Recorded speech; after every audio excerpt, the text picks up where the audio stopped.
Alrighty, so first off, we're going to start out, we're explaining resting membrane to potential. So, easiest way to do that is if we take a beaker and we're going to have side A and B. This is going to be inside the cell, this is going to be outside the cell. So we're going to view this beaker as kind of like a cell. Yeah, that's showing up fine. This guy is going to be our semi-permeable membrane. So we talked about those last week, and basically just a brief reminder of what they are is they selectively allow ions through. For this guy, we're going to let through K plus, so potassium. So then inside the cell, we're going to have potassium and chlorine. Let's just go 3 of each, but obviously they'd represent, chlorine is not positive. They'd represent larger concentrations. All right, so if we're looking at resting membrane potential, one of the biggest things we're looking at is the electrochemical gradient and what happens when we reach equilibrium. So first off, let's look at the concentration gradient of potassium. So assuming this guy is only permeable to potassium, it wants to go to the right. So it wants to go out of the cell because it's following its concentration gradient. I'm going to add a 4th potassium to make this make more sense. So if we're solely looking at concentration gradients, then we know that potassium wants to send 2 of its guys over here because that'll balance it out. However, something funky starts happening when we're dealing with ions. We're also looking at charge. So that'll add in something known as the electrical gradient, which when we send this potassium over, this guy's going to be having a positive charge, and this guy's going to have a negative charge because of those chlorides that are not permeable to that membrane and are not passing over. So what we notice with this is that this electrical gradient is opposing our concentration gradient, which means they're kind of in a conflict. So eventually they're going to settle into something known as equilibrium, and that's when both of these guys are in electrochemical gradient kind of just settle out, so you have the same amount entering and leaving both sides. So here we'll say that we have 1 potassium crossing over and everything else stays over here. So we've got a little bit of a positive charge, a little bit of a negative charge, and neither gradient is really happy, but they've settled. So that's looking at resting membrane potential. So that's explaining like how that cell membrane charge is kind of established. Now, if we look a little closer, we find properties and characteristics of the cell. Okay, so let's make this into a cell. So let's take what we've just learned and apply it to a lipid bilayer.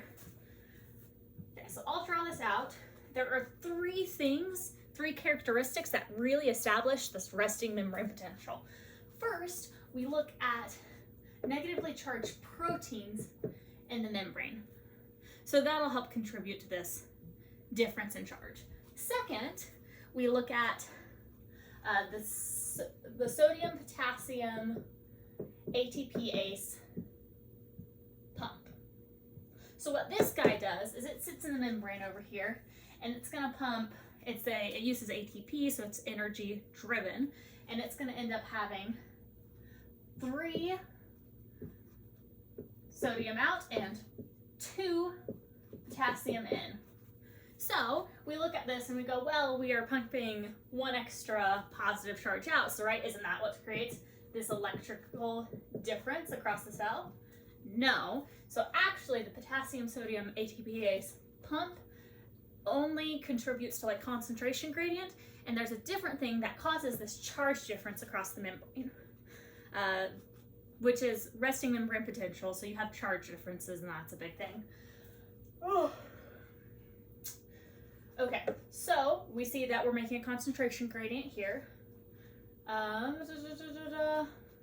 One thing that's important to recognize is that there are different ions that are in higher concentrations inside the cell versus outside the cell. 2 ions that tend to be higher inside the cell, so in the ICF, are going to be potassium and I believe magnesium, but I could be off on that.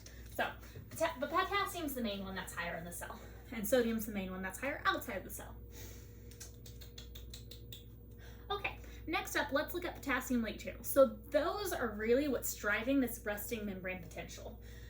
So whenever we're going to have a bunch of potassium, so really high conc of potassium inside the cell. So what does potassium want to do? Potassium wants to leave the cell, right? Because that concentration gradient is so high. So something we like to do is we like to open a channel. So this is called a leak channel, and it's specific to potassium. So it doesn't let anything else through, which is important to remember, because if we let chlorine out, then that destroys our electrical gradient. But only potassium is allowed to leave. So based on what we learned from earlier, where we saw potassium leaving the cell whenever we had that semi-permeable membrane, potassium is going to leave through here. And so what that's going to do is it's going to create a charge right along this membrane. What's interesting about that is the more permeable the cell is, so the more leak channels we have, the larger of a charge difference that's going to be. So really, resting membrane potential, or that negative voltage that we have at resting state, is highly dependent on the concentration, on the permeability of potassium. We can see that in the difference between neurons and between heart cells or any other cell in the body. So with neurons, you have a resting membrane potential of negative 70 millivolts, but with the heart, it becomes negative 90 millivolts. And that all has to do with the difference in permeability for potassium.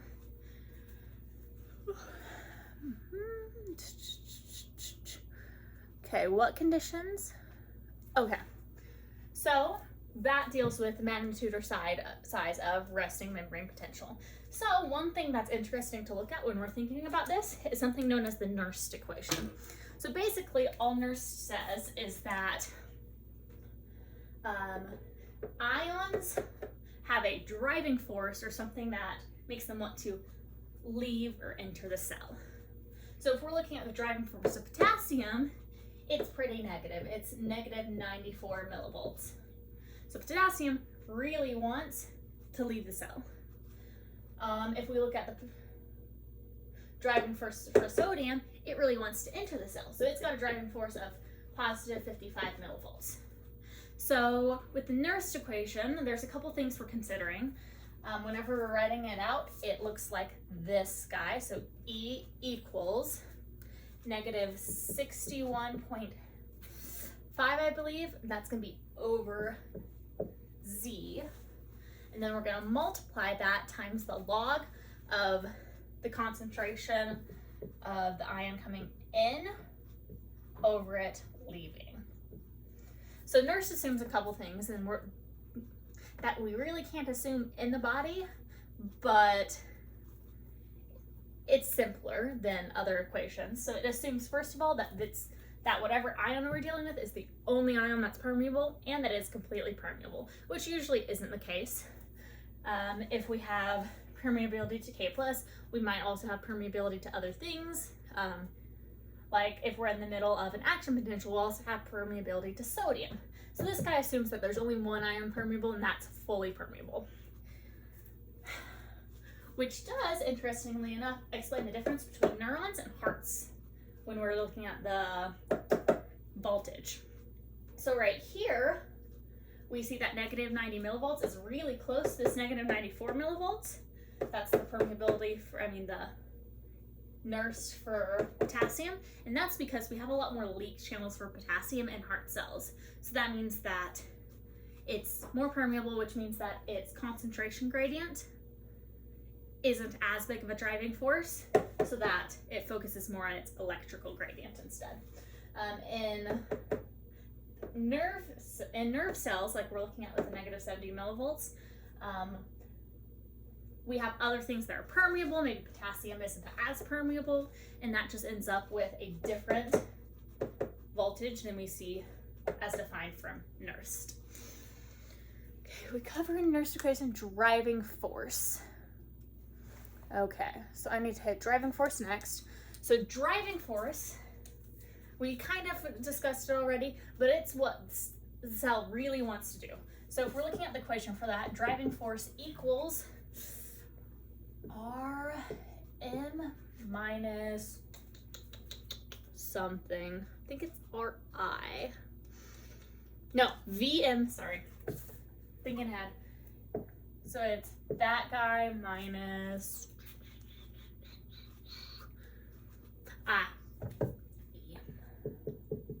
Okay. So driving force, we're looking at the membrane versus the resting membrane potential. The place the membrane's at currently versus the minus the nursed, or I guess the concentration kind of for this guy. So if we're looking at driving force, there's a couple things that the equation tells us. We look at the charge on driving force, so either positive or negative, and we look at the charge on the particle. So it kind of works similarly to magnets or electricity or electrical charges, in that same charges repel and different charges attract. That's how I like to remember it. So if we end up with a negative driving force and a positive charge on, like, let's say K plus, because that guy's positive, then K plus is going to come into the cell. If we ended up with two positives, it's going to leave. And the same for vice versa.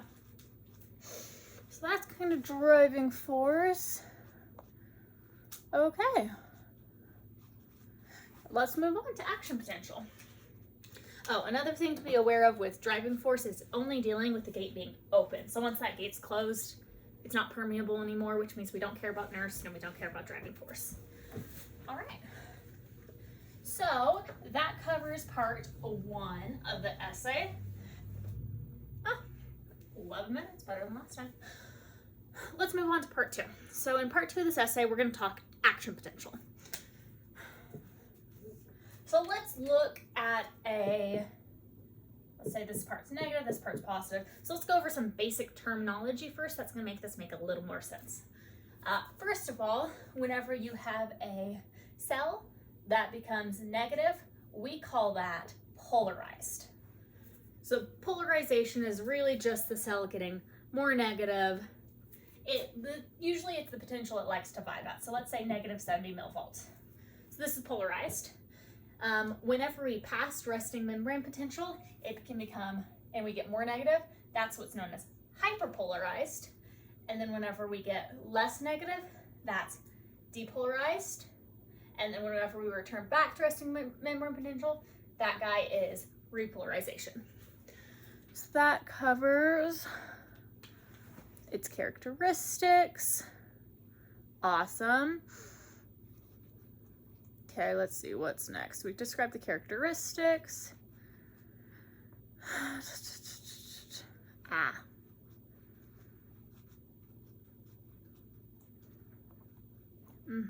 Okay. All right, so if we want to go in a little more into depth now that we understand the basic terminology, we can go ahead and talk about what happens whenever you stick a nerve cell into action potential. So let's go ahead and draw a graph to explain what's going on. We'll say 0, we'll say like positive 20, can be higher, doesn't really matter, we're talking positive numbers. We'll say negative 70.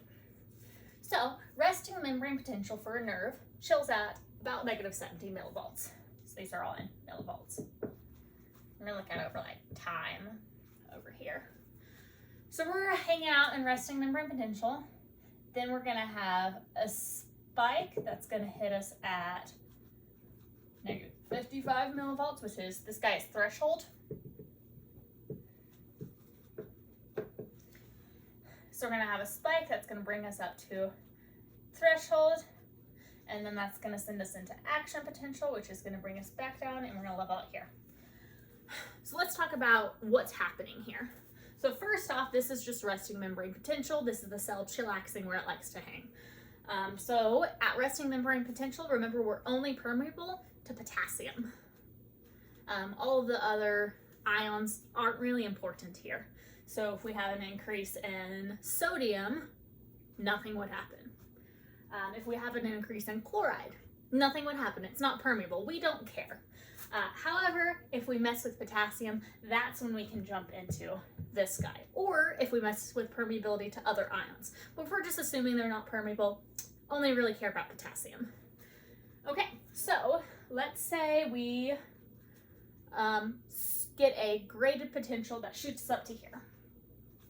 So what's going to happen here is this step is called depolarization. So we're depolarizing the cell, because remember, this is polarized, which means we're depolarizing it because we're getting more positive. Then right here, we're going to go into the rising phase, peak, falling phase, and what's interesting is the falling phase keeps going here. So it doesn't stop back at resting membrane potential, it's just gonna dip into hyperpolarization, which is very polarized, so more negative, and it's gonna rise back up to resting membrane potential and return back to normal. So let's talk about kind of what's going on with the ions in this. So right here, remember we were talking about K plus being the only thing that's permeable. So here we have some sort of signal or something, and sodium starts being permeable. So they're going to start opening sodium channels, the voltage gated ones we talked about earlier, that pump. Oh wait, we didn't talk about this. So sodium channels are voltage gated and they are activated by charge. We'll go over them a little more detail in a second, but for now, just bear with me. So sodium channels are going to start to open from this point to this point, and then we're going to have a rush of sodium flood into the cell, which is going to make it more positive. Remember earlier we talked about how the nurse for sodium is positive 55 millivolts. So whenever we open a channel, stuff wants to reach its nurse, and the concentration for sodium right now, way high. So what we're gonna do is it really, really wants to reach its nurse more so than potassium does. So our sodium channels are gonna open and we're gonna shoot up. Now up here, we start to close sodium channels. We're closing sodium channels, which is why we're dipping again.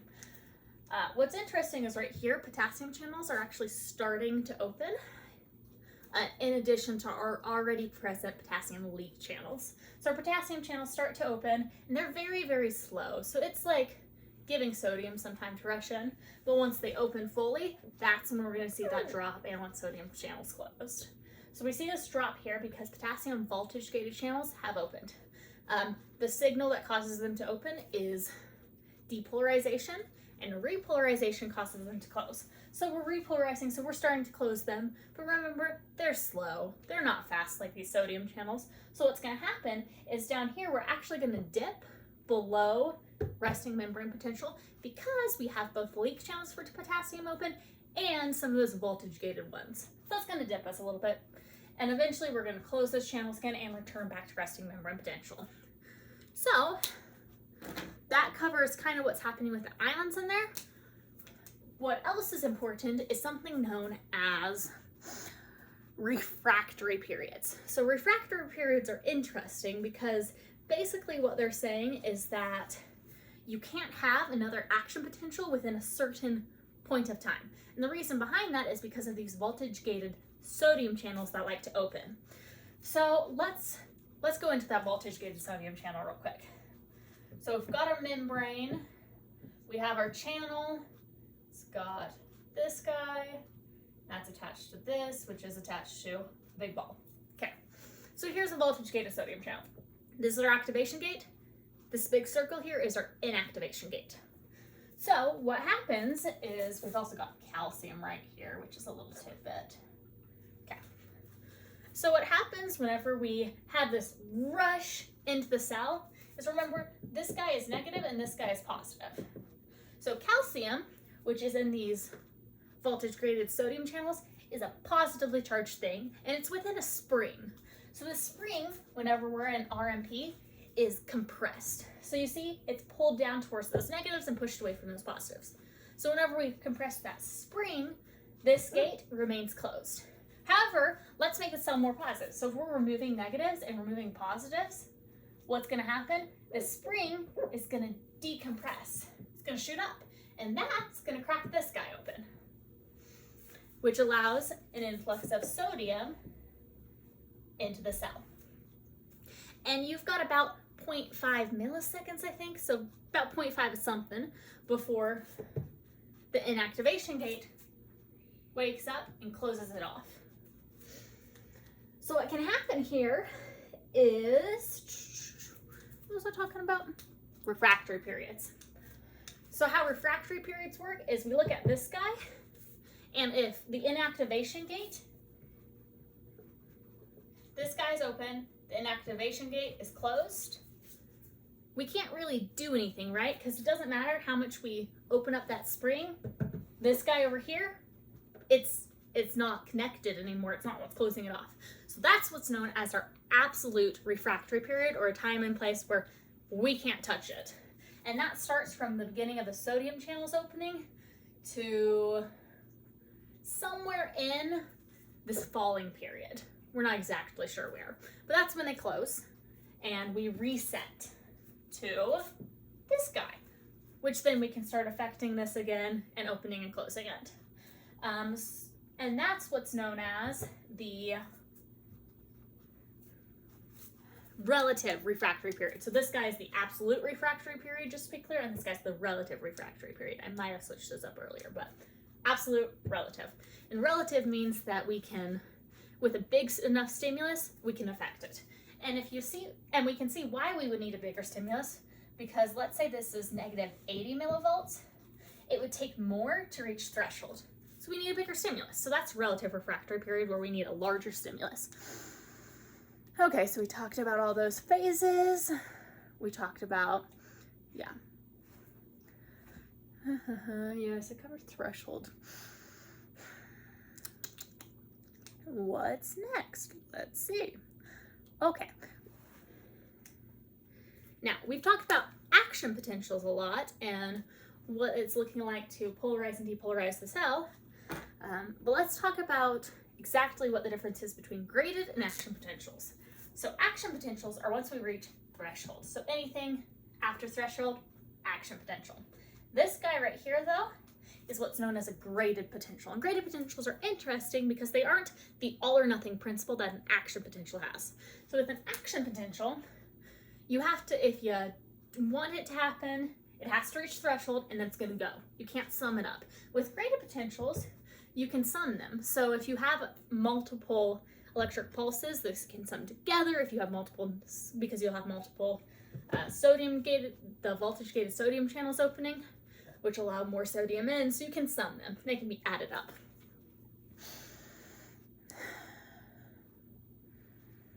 Yeah, based on stimulus strength. Okay, so I think that covers that. Graded potential versus action potential, check. Okay. Yeah, so graded potentials are summed, action potentials are not. I think that covers most of that. Okay, what's our next bit? Oh yeah, graded potentials, also something to note about them is they're only over a short distance. So what I actually like to look at is, this is a good segue into the next part. So graded potentials are short distance, action potentials can go. So this is actually kind of interesting when we're looking at the difference between graded potential versus action potential. Is like looking at a nerve. So if we look at a nerve, right, we're gonna have a little axon that goes way out, and action potentials actually can propagate down that axon. Graded potentials are localized, so they're short distance only. Next, we're going to talk about capacitance and length. No, capacitance and length constant. Yeah. Okay. Okay, so there are two equations we're looking at when it comes to capacitance and length constant.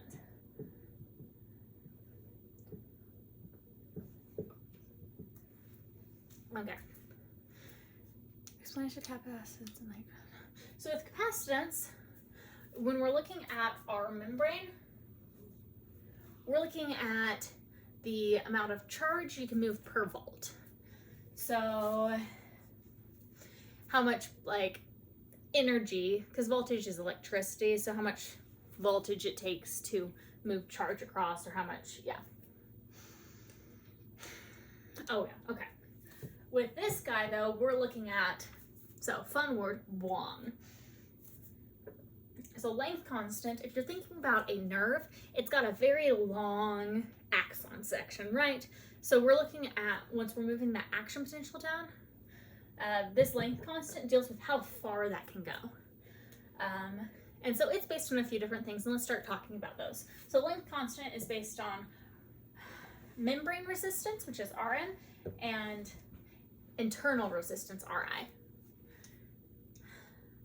So our eye, we can look at a couple different things. One interesting thing is negatively charged proteins in there, which will take our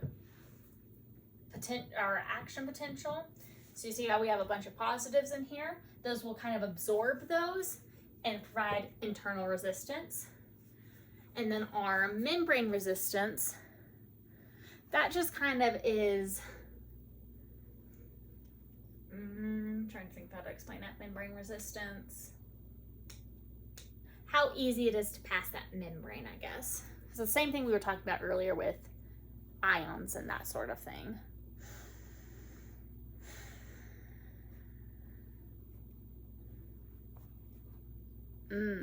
Okay, let's see. So capacitance and length constant are affected by myelin. Okay. Oh yeah. So one thing that we can also look at is if we're pushing sodium into the cell, we remember that it's got positive charge over here and negative charge over here on the membrane, right? We talked about how the membrane's got different charges. So it's got negative charge on the inside of the membrane, positive charge on the outside, right? Just along those layers though, so the charge isn't going across the whole cell, it's just right on the membrane because that's where we're pumping ions, which have charge.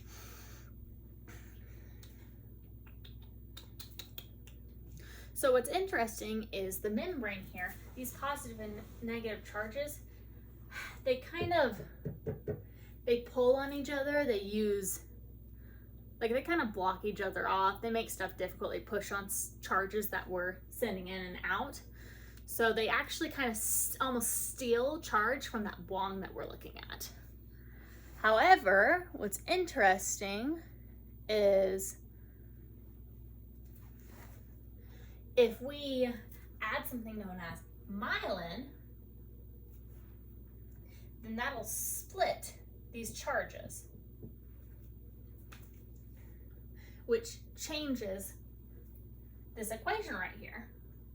So we're going to go ahead and decrease capacitance because we can't get as many charges out. Remember, capacitance is charges per voltage, right? So we're going to decrease capacitance, and we haven't decreased voltage, right? Because we still are at that negative 70. We've just spread them out a little bit. So we're going to decrease capacitance, which is good because capacitance is going to result in a change in how far that wand can go.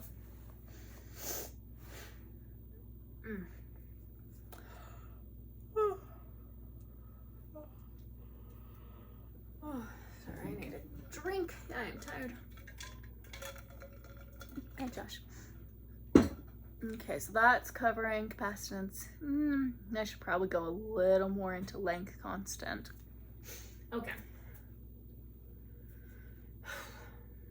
So when we add myelin, it does something with length constant, and it will actually lower the internal resistance, raise the membrane resistance, which will in turn, oops, sorry, that wasn't what it does. Raise lambda, or the length constant, which make the bond from these guys go farther. And so between these myelin sheaths, it allows the action potential to send more of the thing that's causing the bond in and send more out. So this will actually, so they aren't all together, right? Because you'd think, well, why don't we just stick them all right next to each other so all that charge is separated so it goes even faster? No, we've still got to add more bongs in to be able to get it to go across the whole length of the nerve, but it does considerably speed up the process. So myelinated nerves, actually, we were talking about something interesting in class, the case of a girl who had her myelin breaking down. And what'll happen when you have myelin breaking down is the action potential actually, like, it'll slow drastically in that gradient down the axon. So it can it made her unable to walk, which was insane whenever she got hot. Oh yeah, heat's interesting when it comes to these guys. So when you increase heat, oh frick, I shouldn't have done that. Okay, when you increase heat, you increase, oh yeah, so those voltage gated sodium channels that we talked about before,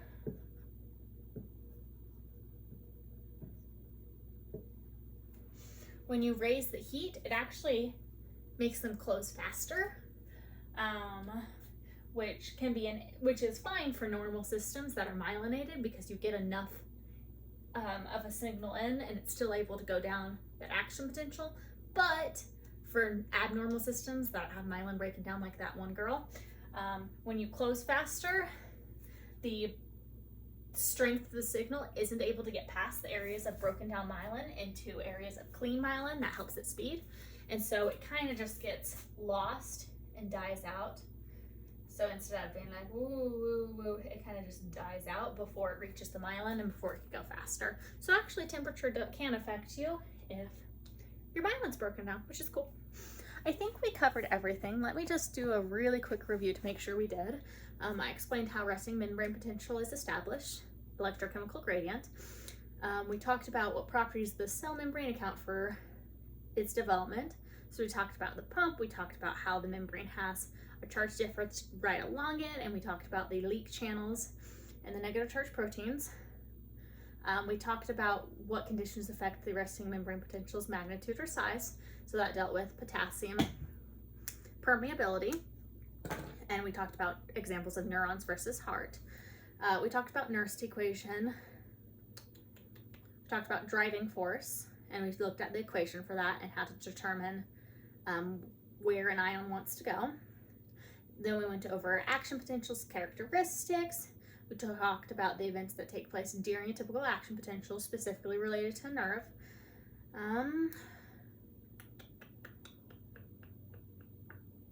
We talked about graded potentials versus action potentials. Okay. We talked about refractory periods, talked about capacitance, length constant, and we talked about myelin. Okay, so a couple last thoughts to leave you with. First off, graded potentials always, you need them to become an action potential. And action potentials, I want to hit home on that one more time. They're an all or nothing principle. So with graded potential, you release some sodium into the cell, and if it's not quite enough of a stimulus, then it will just go back down to resting membrane potential. You have to reach threshold to hit action potential. Now, what's also a fun topic to hit is changes to the cell, concentrations and permeabilities, and how that affects action potential. So I'm going to draw that graph out one more time so we can touch on this briefly. 0, -70, -55, and positive.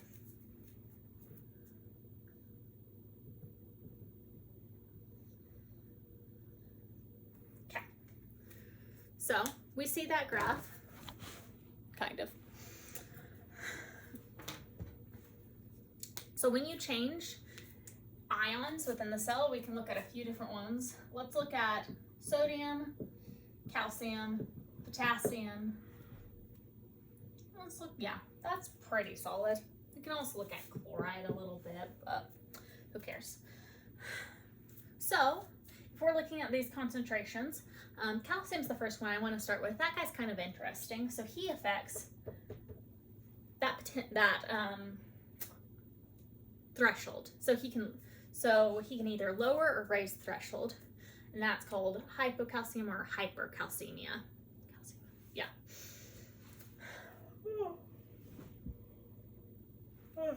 So it has to do with the voltage gated sodium Na+, the voltage gated sodium pumps, and how calcium, if you have a high concentration of calcium, it'll actually do something interesting with those pumps. And calcium will come over. So normally we have sodium going through here, but what calcium does is calcium comes over and it actually blocks sodium from entering. So if you have too much calcium, it'll actually raise that threshold. And if you have too little calcium, it'll lower the threshold. So hypocalcemia will lower your threshold, which will make it easier to start an action potential. Next up, let's talk about sodium. So before we mentioned how sodium is impermeable at RMP, which means that I can have hyper or hypo of that guy at RMP and it will do nothing. However, if we combine it with other stuff, it might actually start a change if we add a stimulus in. So let's say we have hyper of a sodium, hypernatremia, I think. If we have hypernatremia and we have increased permeability for sodium channels, so a drug that would just open those up, what will actually happen is sodium outside the cell will open those guys up, and it will rush into the cell because they're open, right? Which will shoot us into action potential. So if we increase permeability to sodium, shoots us into action potential. If we decrease permeability to sodium, it's already decreased. Who cares? It does nothing. It's already like super low anyways. Now, if we, okay. So next up, let's look at chloride. So chloride's the same idea. At RMP, it does nothing. But what it actually does do, which is kind of fun, it's kind of like an inhibitor for action potential. So if you add it in, it'll make it like, once it starts, it'll like make it less so. So it'll make it less strong. Next up, potassium. So potassium we've talked about a bunch already, but I just wanted to reiterate hyper versus hypo. So if you have hypercalcemia, you have a lot of potassium, sorry. Hypercalcemia, hyper, whatever it is. But if you have hyper of this guy out, so that means we've got a higher concentration outside the cell, it's gonna decrease that concentration gradient. And, hyper? Yeah. And it's actually going to leave more of it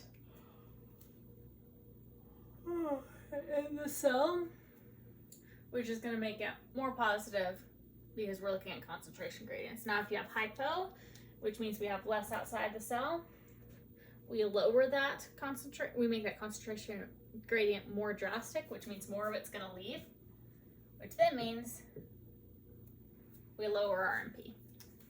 Yeah. Okay, well, I think I've covered everything. Thank you so much for watching.